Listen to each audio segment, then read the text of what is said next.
So hello guys, kung bago ka pa lang like, subscribe, comment, share at ilalagay natin sa playlist. Yan. Patuloy tayo sa ating spiritual life and rather topics in life 2024 to 2020. Okay. So ngayon pag-usapan natin ngayon as money and financial and livelihood. So naisip ko guys, bago ko muna kumita ng pera, malaki ang gastos. Then yung pera is naisip ko mahirap siya kitain, madaling mawala, gumastos. So dahil dito yun sa mga needs natin. So kung di ka rin bagastos kasi takot kang kumain, pwede ka rin mamatay, ma-dead. May kang lang ang ibon. So na-arrange na yung lugar yun, lagyan na namin ng rack. Ganon din ang buhay guys, lagyan na talaga natin ng arrangement. Oo, kasi kung estudyante ka lang, then hindi mo pa alam kung saan ka kukuha ng income, ganun kalaki ang kita mo, ang gastos mo. Kung hindi ka rin gambler or risk taker, wala ka rin millionaires, diba? So kung takot kang maraming pera, takot ka rin sa walang pera. Bakit? Mas marami kasing gagastusin, whether you like it or not. Alam ko na, yung ate ko, nag-asawa din sila, nagkaanak, hindi din nakatuluyan. Pero kahit bata lang guys, pag palaki ng bata, gastos lang, kahit sa sarili mo lang. Kahit alam naman natin na lonely epidemic is common na, mga 30 ng edad mo, 25, wala pang asawa, walang anak.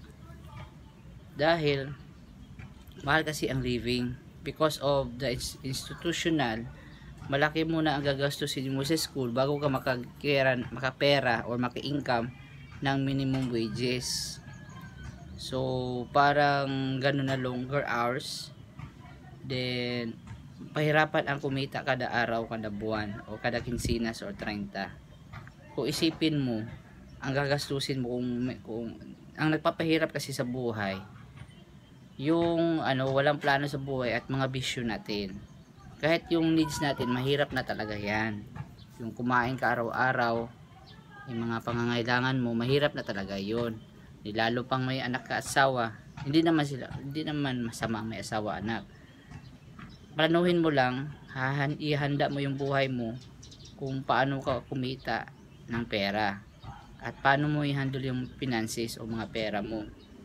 Kasi kung sabay-sabayin mo yan, nakisabay ka lang, anong sabi ayon sa uso ngayon, mawala ka sa landas mo or direction mo. Kasi nakagraduate ka nga, naka-school ka na, di ba? Sabihin mo malaki ng gastos mo. Hindi naman yung pagka-graduate mo, hindi naman ganun kalaki ang kita mo. Mas malaki pang gastos mo kaysa kita mo. Then kung papasok ka sa family life or pag-asawa, hindi, ang laki-laki din ng gastos. So hindi ka mag-asawa, di ba? Ang iba naglulottery or nagsusugal, yung mga online bet, di naman din ganun kadali. So isipin mo, ano na lang gagawin mo, ba? So parang unknown. Marami din sa Japan na tumanda dito na walang anak, asawa. Kahit dito sa Pilipinas nga, kahit saan na talaga ang problema. Yun lang din na hindi naman lahat mayaman. Hindi naman lahat ganun karami ang pera. Isipin mo, sa laki ng gagastusin mo sa buhay lang dito sa Pilipinas, pero sa ibang bansa malaki talagang gastos. Sobrang tamang-tama lang talaga. Paano ka din makasurvive dyan? Diba? Isipin mo kung bago ka muna makatrabaho sa empleyado at maka-income, laki-laki ng gastos. Yung pagkakitaan mo, tama lang sa sarili mo. O di, paano ba yun ma-fit ang gastusin mo? Diba? Paano mo mabawi yung gastos mo? Ang laki-laki ng gastos pag school mo. Mag-work ka lang, pagalitan ka pa, hindi naman ganun ka-perfect ang sitwasyon. May mga competition pa yan sa work. Toxic talaga masyado. Then may mga initan pa yan. Yun lang din na masasabi ko na hindi din madali.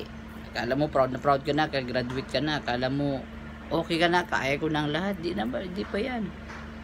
Tapos mayroon din yung iba na tumandang dalaga, tumandang binata, walang asawa, anak. Hindi ko naman planong ganun. Pero makikita mo rin, mape-predict mo rin kahit may trabaho ka at may malaking kita, kung wala kang direksyon at plano sa buhay mo, wala rin pupuntahan yan. Bakit ko masabing ganun? Kasi isipin mo, madaling gumastos ng pera. O suppose gumastos ka sa bakasyon 50,000, 100,000, pero itatrabaho mo yan, iipunin mo yung perang ginastos mo, bakasyon lang yun ha, sobrang tagal ipunin yun, ilang buwan, araw, taon na pinag-iipon yun. Pero paggagastos mo lang, napakadali lang, desisyonan mo lang na hindi rin ganun kadali kumita ng pera. Hindi rin ganun kadali kumita ng pera. Yun lang din na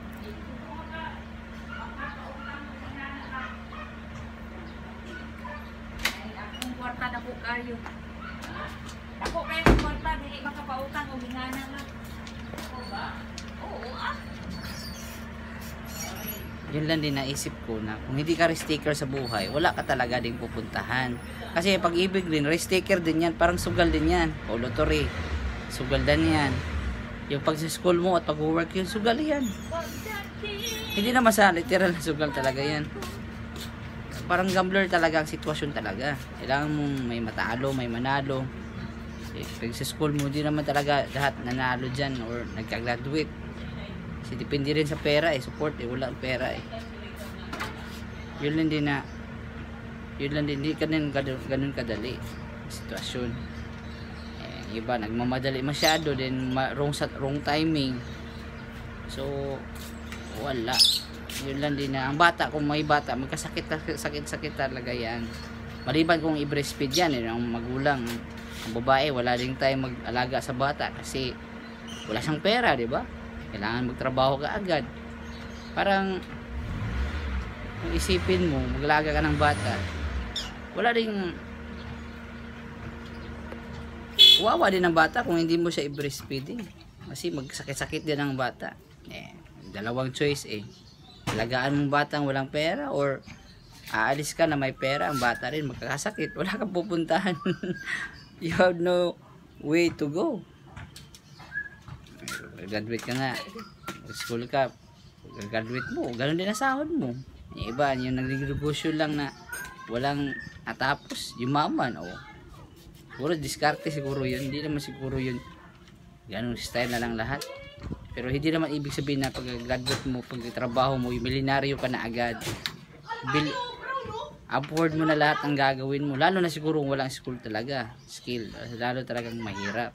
Sa pangangailangan lang talaga araw-araw, sa needs, sa pagkain na to, sa tubig na ito, sa kuryente na to, talaga ito, 10 plus, pinatungan pa sa tax gobyerno, 10%, 11% wala. Yun lang talaga, mahal talaga lahat. So wala kang choice. Siyempre ang solusyon lang talaga dito is mag-budget lang talaga, contented, saka mag-build ng more skill, saka build more skills, build more business. Yun lang din na mag-asawa din ng maaga at walang plano. Hindi rin madali ang may bata din. Hindi naman masama ang tax, pero magmahal, mag-rise ang lahat ng bilihin. So siyempre ang sahod mo, ang sinasabi lang natin reality ha, facts lang, totoo, walang halong biro or sugar coated. Kasi titignan mo ang sitwasyon, mababa ang sahod, then ang bilihin napakataas, plus may lifestyle ka pang mga bisyo mo, mga sigarilyo, alak. Sinong yung mayaman dito? Mga oligarko, mga big high businesses dito ang yung mayaman. Ikaw, taga-supply ka lang. Siyempre magmali-pali pa mga kinakain mo, magkakasakit ka pa. Hindi naman tayo nagsistressing. Yun talaga ang reality na mangyayari talaga. Bawat isa sa atin sa mundo, all of us will happen like that. Then siyempre titignan mo, hindi naman tayo sa nilikramador o negative. O check mo kung hindi mo i-imagine ang sitwasyon, kung hindi mo gawing pelikula ang sitwasyon mo, ang sarili mong buhay, maubaliligaw ka talaga. May mga TV pa dyan, may mga social media, may mga games. Kung hindi mo ipaplano, kung hindi mo gagawin ang gagawin mo, wala lang talaga pupuntahan. Yun na talagang maraming nakaka-stress. Nagdi-depress talaga. Nakakasakit ang anak mo. Wala kang pera. Mahirap talagang pera. Pera, nandun talaga sa bangko yan. Wala kang choice. Ang iba, nag-droga na lang. Magbibenta doon. Hindi din ganun kadali yan.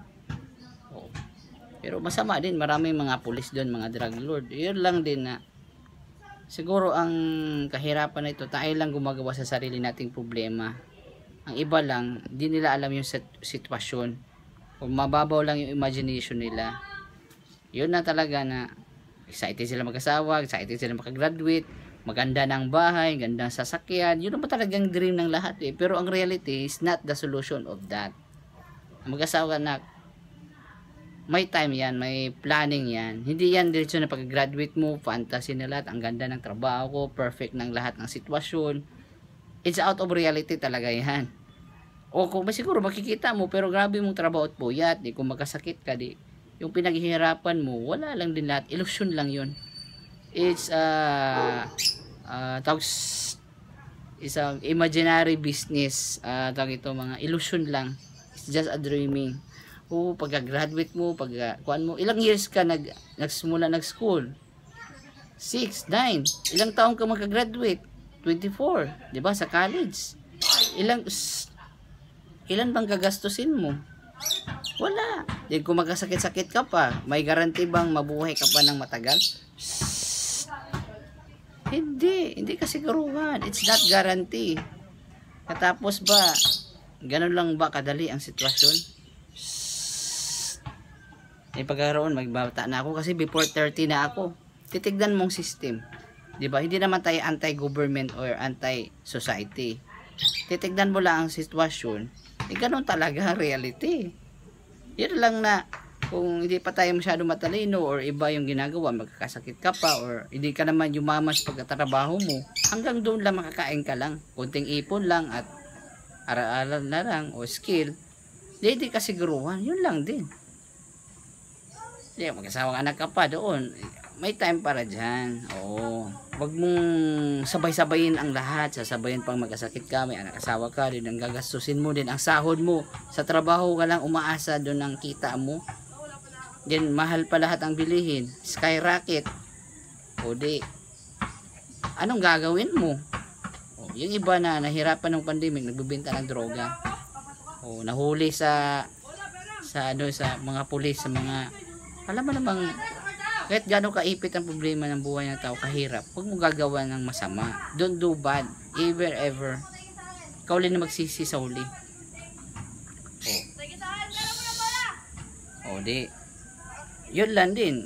Kasi gusto na, nag-excited too much eh. Pag lumabas na ang bata, di, may time ka bang alagaan sila, turuan. O nagbibigay ka lang, o nagpapalaki ka lang ng dragon. O nagpapalaki ng dragon. Yung mga batang pasaway, Nako, paano mo disiplinahin yan? I-control yan. Tigas-tigas ng ulo. O, di mo pasabihan. Nagkakasakit ka pa. Nagtatrabaho ka pa. O, magsakit ka rin. Di ka tatanggapin sa trabaho. Kasi titignan ka rin ng medical eh. Kung nangungutang ka ba, criminal record ba. Titignan nila sa NBI. O, yun. Hindi naman tayo nasisermon dito. Nagagalit. Okay. Ganun lang talaga ako magsalita. Matapang na masyado. Parang taga Manila eh. yung mga si tawag ito, probinsyano, di ba? Taga Tondo, may matapang, malakas. Pero taga Mindanao talaga ako.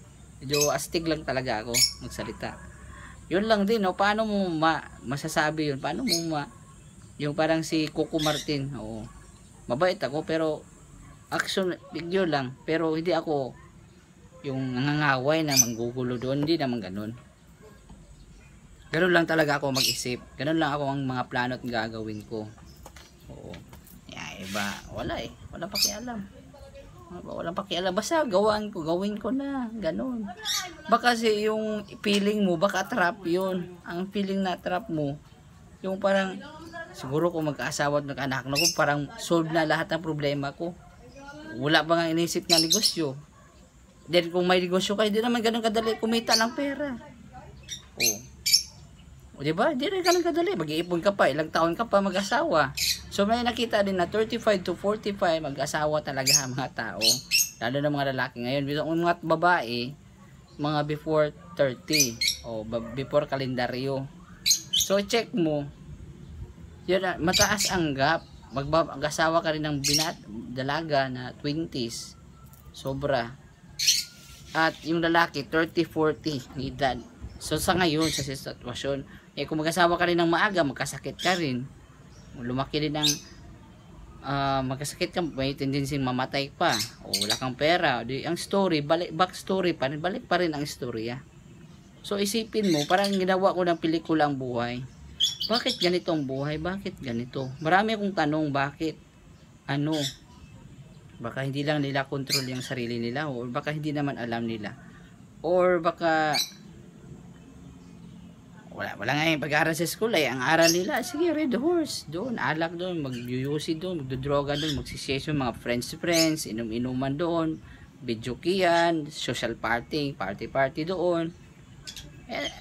Magkasakit ka talagang ganong activity, wala kang pera, at temporary lang yun na relief. Pero yung solusyon na pang matagalan na solusyon, hindi yung solusyon. Mas lalong ilusyon, mas lalong lalala yung problema, magkasakit ka. Health is wealth. Tapos wala kang naipon dahil sa bisyo na yan. Nag-asawa ka ng maaga. So ang maapektado dito yung next generation, ang anak mo, anak natin, anak mo. Katapos yung ano mo, may time talaga dyan. Grabe kung plano talaga noon pa. Isipin mo, parang ma-imagine mo. Meron ako mga kilala talaga, mga school batch talaga na yung love life talaga ngayon di na easy, di na ganun ka-social. Kahit anong sipag mo, trabaho mo din sa work, hindi ka naman talaga yayaman dyan. Hindi na madroga ang solusyon. O ang loto parang impossible sa karamihan. O pupunta ka rin sa mga online site, di naman ganun. So ano na lang gagawin mo? Siguro ang gagawa ko is live simple. May kaalaman, skill, at start na small business. Hindi ka magnakaw doon, magdroga doon, magbenta. At is may marangal kang trabaho o negosyo o hanap buhay. At hindi ka dapat magkasakit. Maraming kaalaman. Parang live simple. May pera, may live simple, may kaalaman, searching for health and business and security. Then yun na talagang kulang sa tao, at saka iwas sa bisyo, at live in the Bible. According sa Bible, sa katuruan mo yung bata na hindi magkasakit, o breastfeeding ang babae. Yun lang din, kung dali-daliin natin ang lahat, dali-daliin mo ang lahat na sitwasyon. Kung hindi ka nakahanda, anong dapat gagawin mo? Yung mga libro or practice. So ilang taong ka na, iko-combine mo yun, di sasakyan at bahay, ano lang naman yan. Yun lang din na you can figure out ano talagang sitwasyon. Yun lang din na parang illusion lang. Parang yung nasa TV na yan, mga social media na yan, parang illusion lang talaga. It's not reality. It's just a fantasy lang. Kung ganun ang sitwasyon, no choice. No choice. Parang yung pagod nila, kilig-kilig na nila doon sa trabaho. Pero hindi naman talaga yun ang ideal life mo. Ang gusto mo talaga sa buhay. Magpa-farming ka talaga, magbi-business, mag-transport doon. Pero wala kang magagawa Kasi sa pagkain mo lang, sa pangangailangan mo, ipit ka na. Yun talaga sitwasyon ngayon. Ano ka na? Yung anak mo, ang nanay mo, mga relatives mo, naghihirap-hirap din. Pare-parehang sitwasyon. Manghihingi din sila ng pera. Wala pare-pareha tayo nasa swimming pool Kanya-kanyang langoy. Paano makasurvive sa sitwasyon na tawag ay buhay. Yun. May mga tentasyon pa. Walang tigil ang problema. Walang tigil ang buhay na challenge tayo. Make us strong and wise every day. Pero be prepared and maghanda. Kasi yun lang yung reality talaga. No sugar-coated. Hindi tayo pretending. Yan talaga. Kung ang rules lang, kung gagawa ka ng masama, mawawala ang lahat sa iyo. Kung gagawa ka ng mabuti, kahit hinahinay yan, kahit dahan-dahan lang, susurvive ka. Wala namang bagay na diretso agad na labas agad, graduate agad, yun, lumabas lahat. It takes may behind talagang hard work yan. na lahat nagkaroon. May iba nga, nalungkot ka, walang asawa, anak, pero yung may anak asawa, nahirapan din. Paano nila i-survive yun? Oo, mahirap, iba-iba ang sitwasyon ng tao, pero titignan mo na yung capacity yung sarili mo, kung ano makakaya mo sa ngayon. Kulang ka ba ng pera o may kaalaman? O di naman solusyon yan na dapat kung anong meron sa iba, meron din ako. Hindi mo alam, nahirapan na pala yun, nasasaktan na pala yung, mag-give up na pala yun. Kala mo lang masaya sila, kala mo lang masaya, pero hindi pala. So like, subscribe, comment, share, love you, peace, love you all, thank you po. So yun ang masasabi ko. Dapat lang yun lang, pahinga muna ako sa mga number kasi bulo talagang utak ko, may init ang panahon kasi talagang magsasawa din ang utak mo. Like, subscribe, comment, share, love you, peace, love you all. So yun lang muna masasabi natin. Thank you po.